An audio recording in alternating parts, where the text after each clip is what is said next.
I wasn't really sure how to respond to that. Or I would have responded to it yesterday or when I actually watched it. Um, yeah, I was trying to find proof for things to go the other way, but I think you're right. It never ends well.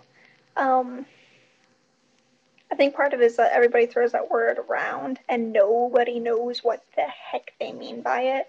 It's like it means one thing when you're a little kid, and then it means a different thing if you're referring to a different person.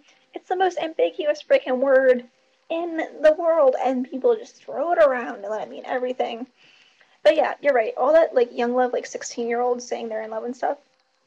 Not even 16. What's worse is when you see like the 12 and the 14-year-olds who think the world is going to end if this boy doesn't like them or something like that. All right, guys, look at literature. It never ends well. Romeo and Juliet, a bunch of people die, then they die. Paris and Helen starts a war. Cleopatra and Mark Antony, they commit suicide. Um, Lancelot and Guinevere, first of all, Guinevere's married. Granted, they're also like really freaking young because that's how it happened back then. But still, I mean, Lancelot goes crazy and runs off in the woods for who knows how long. I mean, you got Twilight ends in sparkles. How is that a good ending at all? You know, Daisy and Gatsby. That's possibly the one that reminds me the most of modern stuff was the love story in The Great Gatsby, because Gatsby is all in love with Daisy, and then he goes away and he holds on to that young love thing, and Daisy moves on, gets some sense into her stupid little brain, and then Gatsby's like obsessed with this girl. It's freaking stalkerish. It's creepy. And he ends up committing suicide because she moved on. I mean, that's every single one of these stories. If you look in The Vampire Lestat in that book, his first love, Nicholas, goes insane. So pretty much, if you decide to be with someone forever at like 14, 15, 16, your options are either both die or go insane. I don't see this ending well. Ever. And yeah, you got a point. In high school, you don't even know who you are. How can you know you want to be with someone forever when you have no idea who the frick you are? And I had to learn this the hard way. You saw that. You saw my crazy insanity. But I mean, I think it's better if you just try to be friends with people and pick someone that you want to be friends with and no PDA in public. I think that's the thing that bothers you the most.